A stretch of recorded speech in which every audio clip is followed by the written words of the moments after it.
The Lord bless you and keep you. The Lord make his face to shine upon you and be gracious to you. The Lord lift up his countenance upon you and give you peace. This blessing is Numbers 6:24-26. Thank you. Good. And represents freedom.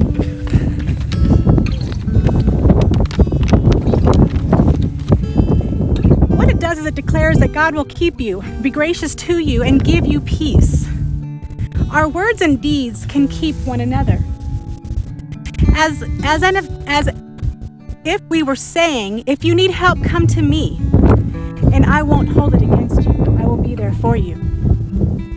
Our words, actions, reactions, and behaviors can be full of grace, making situations better than they otherwise would have been. The way that your family has shared in the life of Linn Backus, is that right? Did I say that correctly? You've described his life as that. He shared his life with his family in this way. He was a committed and faithful husband for 47 years, which I find it fascinating. After dating, 58 years. Actually 57 and a half, but... And after 7 years of dating. After 7 years of dating. Yes. It was a long time. So 58 years. Yes. 58 and a half. Okay. That's actually what we're here. Nice. His family always came first in his heart and his life. He continually demonstrated this by going to all their activities and supporting them in all ways. He was always on time, honoring his family's needs and respecting their wishes. He loved his animals, especially his fox terriers. He was reliable, hardworking, and the best handyman. He enjoyed nature and camping. He lived fully. He was adventuresome and loved to travel and see the country. He was not afraid to laugh out loud, not afraid to express himself, and held strong to his opinions. He would tell you what he thought with no fluff, no padding whatsoever. Yep.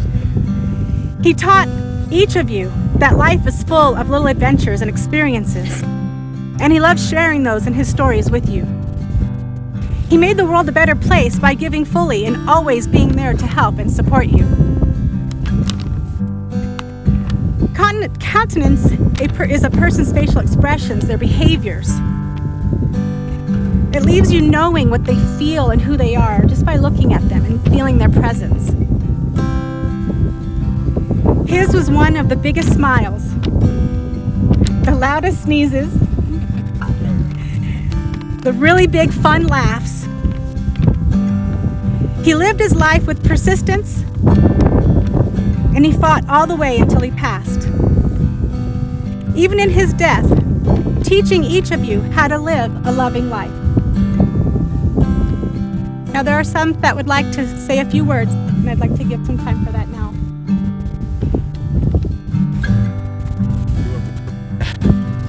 Sure. I need some help. So I wrote it down.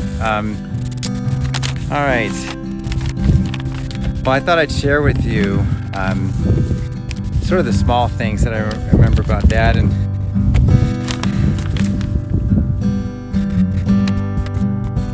it's funny, I'm already crying when I even started. That's silly of me. All right. Somebody would ask, what are you doing? These are the little things I remembered about him. Somebody would ask, what are you doing? He said, I'm taking the fleas off of Aggie. Or taking the fleas off of AJ. He'd always say, or anybody else. Yeah, that was his. He would randomly call me on a day and tell me a joke that he heard on the radio. It could be a really bad joke or something very silly, but he did this almost, every once in a while just to remind me that he was thinking of me. His sneeze, yeah. I mean, it's like when you heard him sneeze, the whole house roared with him. It's just amazing, and I don't think he can control it. That was his sneeze. So, sleeping on the sofa, mouth open, snoring. He may wake up, then he'd go right back to sleep, mouth open, snoring. I don't snore. He always said, take care at the end of every phone conversation. I say that too, and I think I got it from him. So obviously I have a lot of influence from him, but I remember saying that. I say that a lot, but he said that every time he called, and when he said goodbye, he would say, "Take care." I know this is a common phrase, but really meant a lot from coming from my dad. He always was willing to help regardless how small or large the things that needed fixing or help on. He fit the role of the father the best in this example. I mean, who builds goalposts in someone's front yard? He filmed every game in high school football, both my brothers and mine, and was the first to have beta tapes for recording to make sure he had the best quality video of anybody. Raisin Bran cereal, oat bran cereal every morning, grapefruit every morning. That was my dad. Buttermilk pancakes on special occasions, turkey drumsticks for every lunch. No green olives, no black olives. Fish or seafood was the best. Knowing how to change your oil was important, although I have done it a fair amount of times, not too often and lately because I pay somebody to do it. But I resort to having somebody else do it. But I feel guilty almost every time I have somebody else do my oil change. You heard the lecture. You heard the lecture. Yeah, and it was a simple task, an important task that he taught me to do. Speaking of, he would always be willing to change the oil in our tractors, skid steer, whatever it was. Every year he came to visit, he would always mow the fields. And that straw hat. We always remember him wearing that straw hat when he was cutting our fields here. What can I say? The motorhome. Okay, the motorhome. I think of my dad a lot, and when I see a motorhome, I just think of him because that's what he lived for. He would work on it. It would be parked in front of his little house, the house in Texas. The driveway was 39 feet and the motorhome was 40 feet. He'd still park it there. We couldn't even walk by it, but he'd work on it. Yeah, what can I say? Camping out on vacations. This is probably my greatest memories from childhood. So later I hope some of you can watch some of the slides because we show some of those camping trips because we did it all on slides. From the tent on wheels to the hard-sided Apaches to the Class C motorhomes, where Brian and I would try to get truck drivers to beep their horns when we sat up above the driver in that spot on the upper bed and eye level of the drivers as Dad was driving us somewhere across the country. To the Class A motorhomes and then the buses, and again he would do almost all the maintenance himself. Oh, how he would wax every inch of that bus. Every inch he would wax and change all the fluids. You know, what, five gallons of oil or something? Oh, it's awful. Transmission fluids, you name it. Any fluid he had to change, he would do it himself. I was driving back from Texas when he this is what I want to leave you with. I was driving back from Texas when he passed, and I drove down there, and I was coming back north of Raton, New Mexico, in Colorado, and I was passing the Twin Peaks. They're just on the border basically, and they're on my left or to the west. A trip he had frequented since it was the main path to come and visit us from Texas. The sun was to the west, and the beautiful Colorado scenery of the mountains was just stunning. I started crying, thinking that he would never be able to see this again, and I still think of that moment almost daily. And it was a very empty feeling, extremely empty feeling. But that is not the case anymore. He can see this anytime he wants, wherever he is in the cosmos of afterlife. He can just imagine it or picture it or just see it through our own eyes, because he will always be with us. He will always be in my heart, my soul, my daily routine, my memories. There is never a day that I haven't thought of him since. Thank God for that, and thank God for my dad. Rest in peace.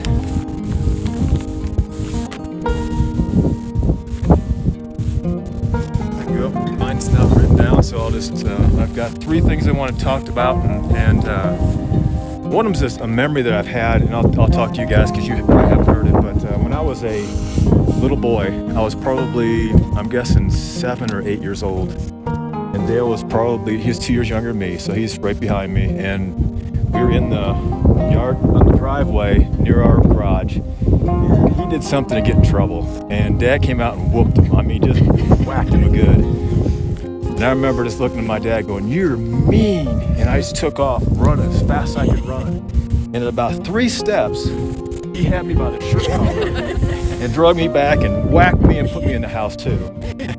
So I learned that was a valuable lesson that day to never mess with Dad. Because I thought, man, I was probably, like I said, 7 years old. I could outrun him. Yeah, I don't know if you guys know this, but he wrestled for Ohio State University. He was never on the varsity, but he was an incredible football player. He was a fantastic athlete, and I learned that day to respect that part of him. That was my first thing to talk about. Second thing, my most fond memory, and it's been a recent memory. This is probably 7 or 8 years ago. Dad was at our house in Muncie, and I wanted to buy a SpeedX tractor. My father was given a SpeedX tractor, which was a local made tractor. It was a red antique tractor.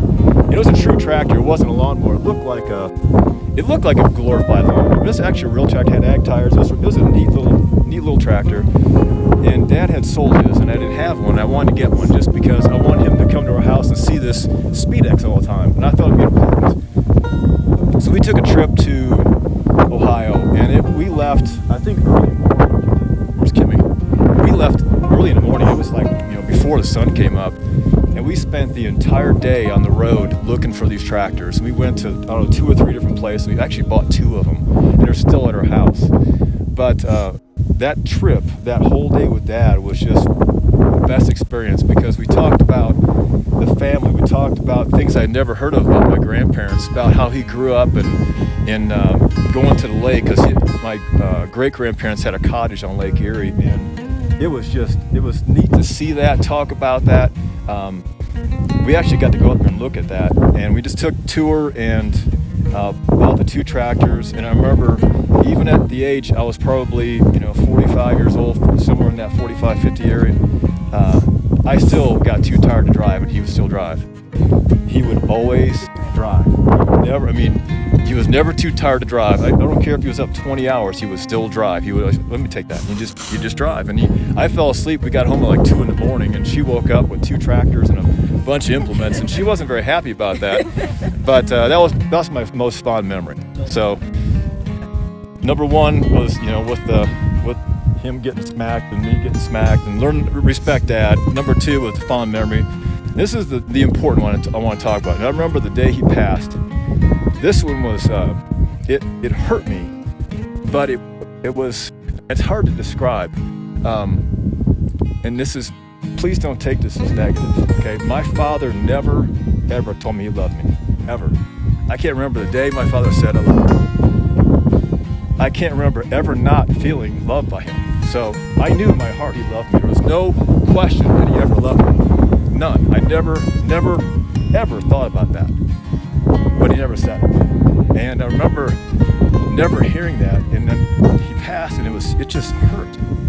It just hurt. And I don't know why it hurt. It doesn't make any sense, but it hurt. But I want to, especially you guys, the young ones who don't have kids yet, tell your kids you love them, okay? It's an important thing. I tell my kids I love them. It's part of our routine.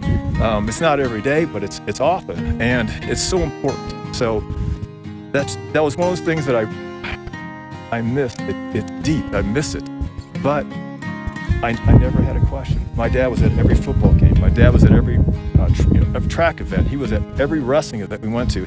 He was always there. We talked pretty much every day. Just to say, how's it going, and just to catch up on things. And I really miss that part now with this. Something will happen at work or something happen at home, and I've got that natural response to, I want to call my dad, but I can't. So I call him sometimes, or I call Kim sometimes, or I call Mom sometimes, or whoever, but I just have that natural reaction to call my dad and tell him about it. So it's important, and that relationship between your kids and your dad is huge. So again, future parents, tell your kids you love them. It's so important.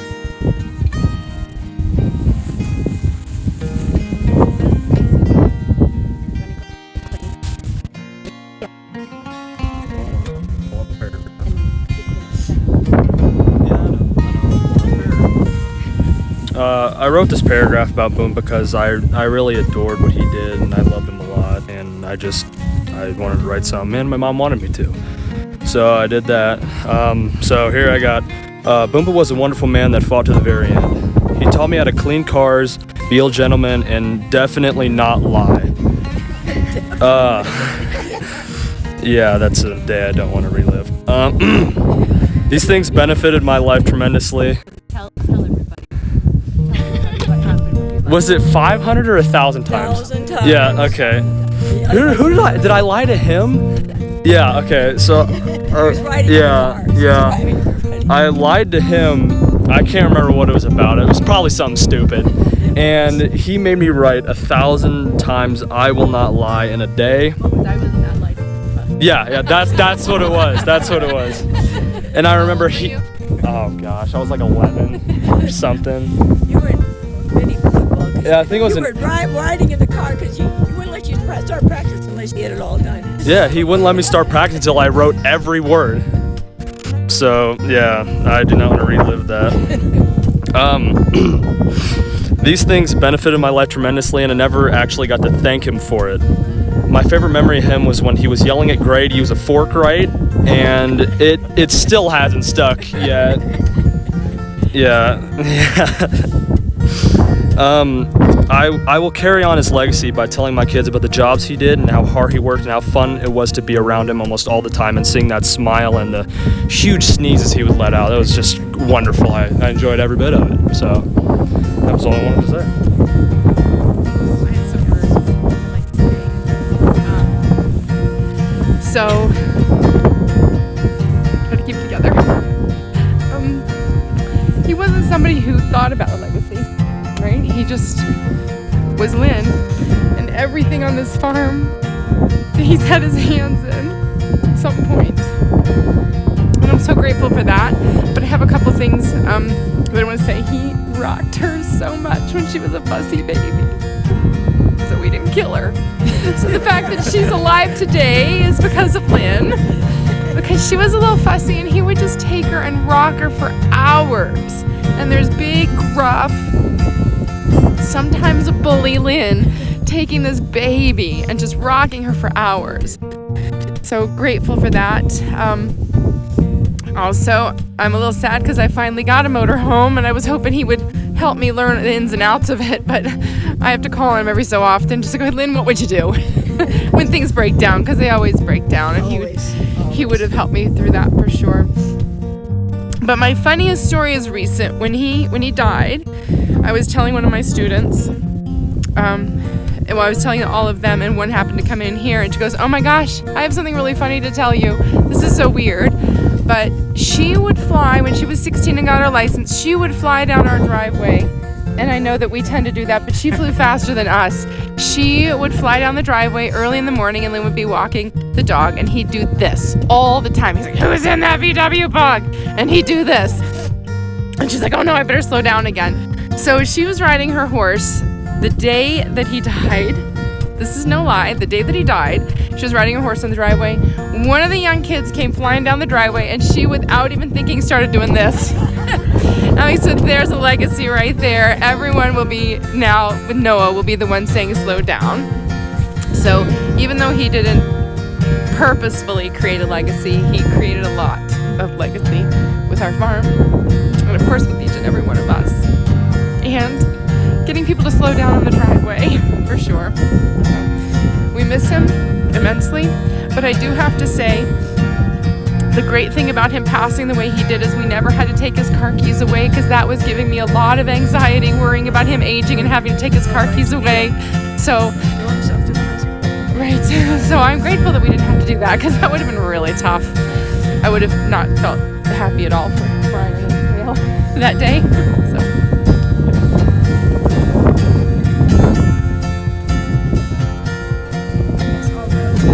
Okay, Mom made us write these, so like they're kind of like, they're kind of just like, I don't know. But okay, so my favorite memory of Boomba was when he'd make me go to like the motorhome after school every single day. He'd be like, where are those spelling words?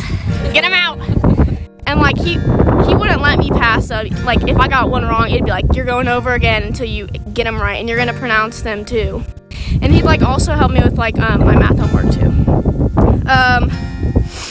one of my funny favorite memories was at dinner whenever we'd have corn on the cob. He'd get it he'd get that whole hunkin' thing and he'd be like, and it just like just hit ya. And you'd be like, Booba, no! It just hit ya. So yeah, that's that. I learned how to play the game Oh Hell from Boompa. It was always fun playing that game with the family and him, and he was good at it, and he would actually destroy us. So there's that. If I had kids, I don't even know if I had that kind of kids, but I would tell my kids that Boompa was a nice man. He was strict and stern. He liked proper manners, as in asking to be excused from the table, to chew with your mouth closed, and to keep elbows off the table. He didn't like that. And also to hold your utensils correctly. Gray. This is just random. I like I love the way Boompa smelled after he came out of the shower.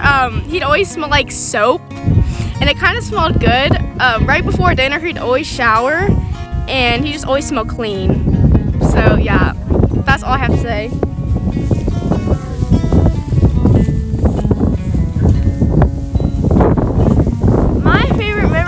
Was watching Ohio State football in their living room whenever we went to Texas, and I learned how to play cards from him and how to be proper at the table. If I would tell my kids something about Boompa, it would be that he was very sweet and loving.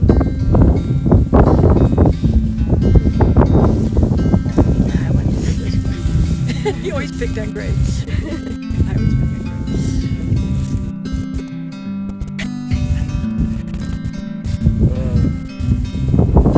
Boompa used to teach me how to hold my fork right and to chew with my mouth closed at the dinner table.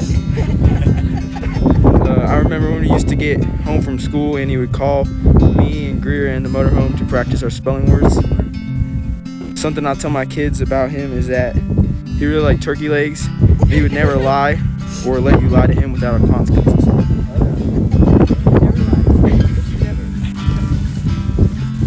I wrote something down too.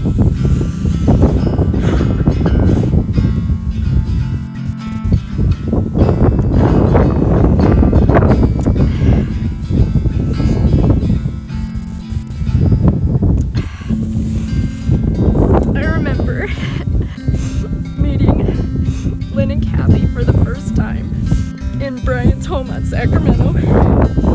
I felt as if I had known them for years. The conversation was so easy. It wasn't much later. I would be heading down to Key West in the motorhome Linn loved to drive, along with playing cards, fish sandwiches, and stories of the past. Linn was an expressive storyteller with a comical twist and a great smile to match. I'm sure that's what made him a successful salesman. He knew the balance of friendliness and persuasion, except of course when he demanded, "Let me talk to your manager." Yes, we can't deny there was a bulldog under that smile, but that's okay. It's what made Linn who he was, a strong defender of his family and what was right. There is no denying that Linn was a family man.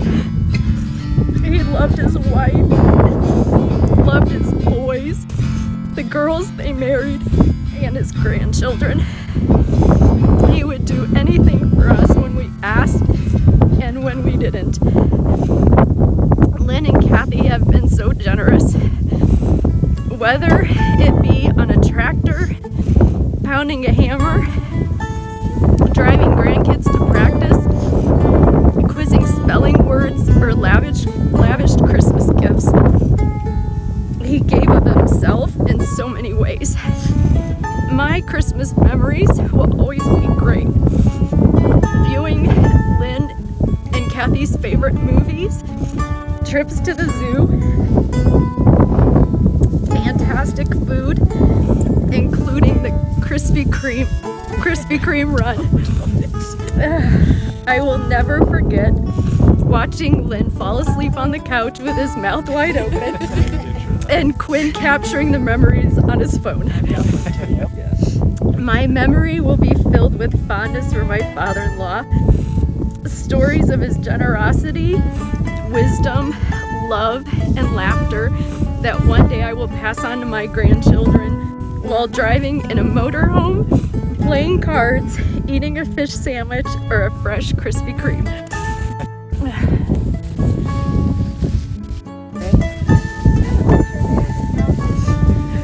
The last thing, I'm saying something. Who else? Anybody else?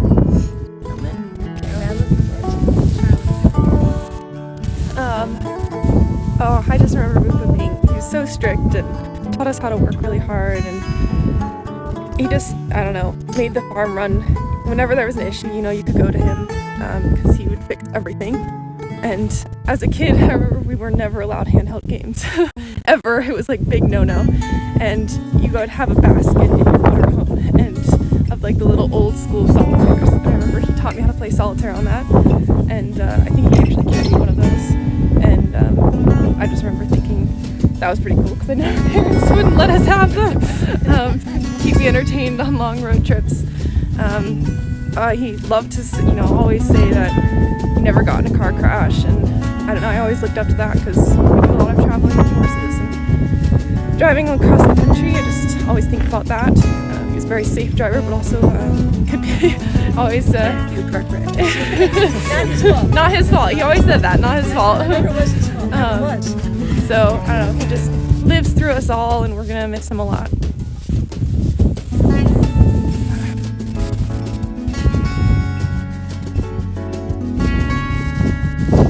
Wow, I'm like almost last to go. I went through a lot of crap when I was a kid.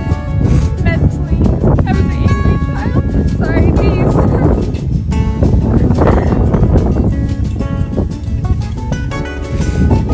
Every summer, they came out in their motorhome. I remember the day seeing him in the motorhome driving down the driveway was the best day that I could call summer. It was not summer until I saw their motorhome driving down.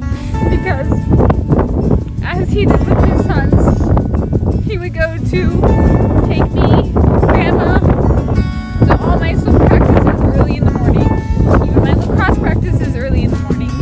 He treated me just like he did with his sons, always there, and I was a very lonely, angry child at a moment in my life, and I needed someone to be there. And in the summers when, people were working, I would be lonely, and I would just go into the motorhome and he'd be there. She'd be there. And it meant so much to me because he really opened up for me to see that I had someone there when I felt lonely. And he was so supportive. And I just, throughout my entire childhood, he was always there.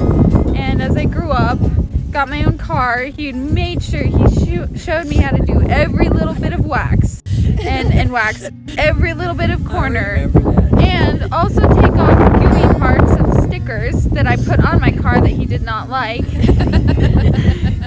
And he really imprinted in me, and that now I really have adapted that always take care of your things, but also based on the cleanliness and shower, he always just was well kept and just,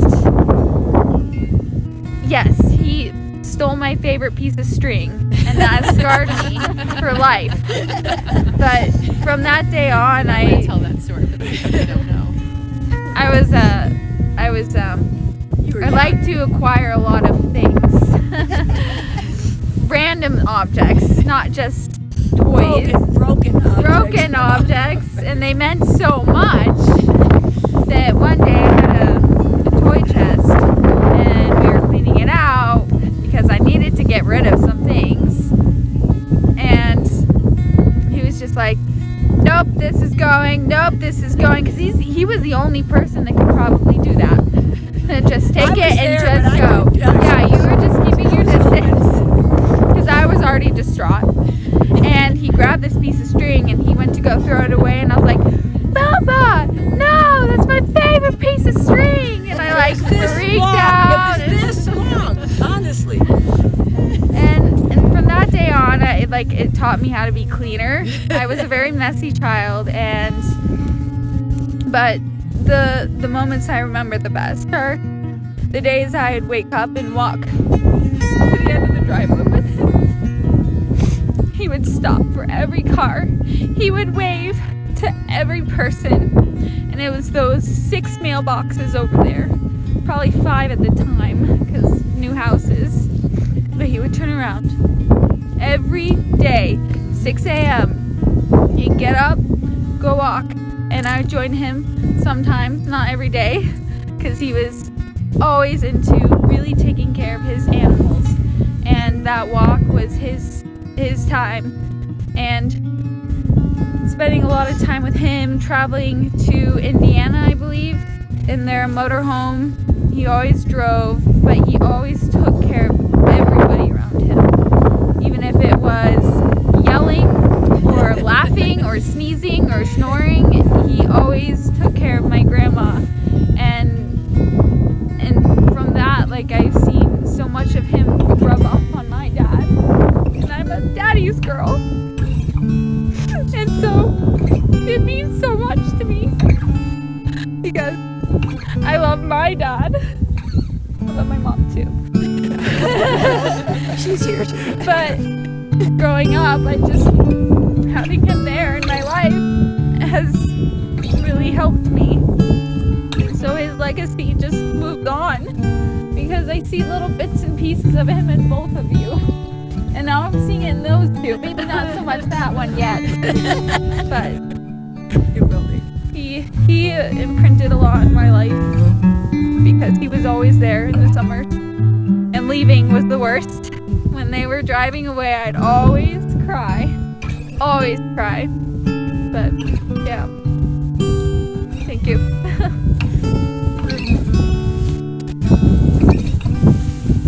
This is going to be brief because I won't make it through much. I met him when he lost a bet and didn't get my girlfriend, he got me. And we met, and it was instant friendships. That's important. I tell everybody, marry your best friend because that's what you got. And I had my best friend, and I just lost. It was very hard. And I had to learn to do a lot of things around the house I didn't have to know how to do before because he did it all. And I had to learn a lot. But you know what? I saw him do it, so I figured it out. I could do it myself. And he loved redoing things. He designed my kitchen, which is fabulous. He loved making things. He loved fixing things. You're right, everybody, he loved fixing things. To the point of, please leave it alone. And he loved his kids. All his kids. Grandkids, everything. And he was great. When he died, people that he sold things to called me and said, we're sorry. Because he was friends. He made friends with him. And that's hard. Most of all, he was my best friend. And I've loved him since I was 12.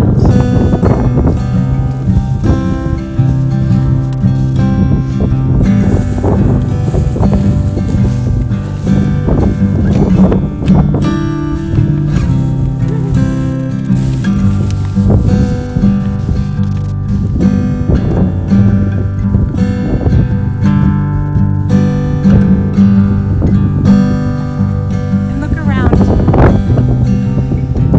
Take in this space,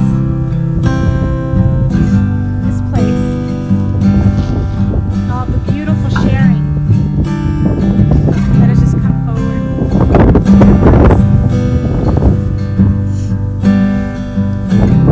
His legacy was his desire to give and to be there for his loved ones and to show by living fully, never giving up, and always fighting for what's important. all the way to sliding into home plate to his next adventure.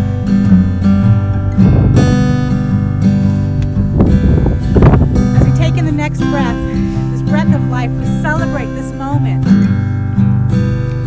knowing that his strength, his love, his tenderness, his strength, and his, I won't say aggression, right? But it was positive aggression. It was positive, it was loving, it was caring, nurturing.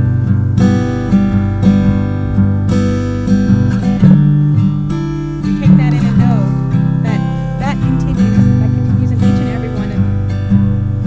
As who you are and who you bring out into the world and how you on a daily basis.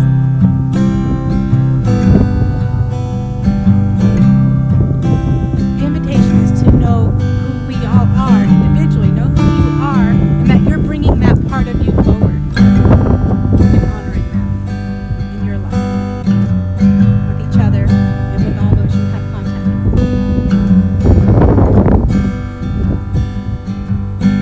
May the Lord bless you and keep you. The Lord make his face to shine on you and be gracious to you. The Lord lift up his countenance upon you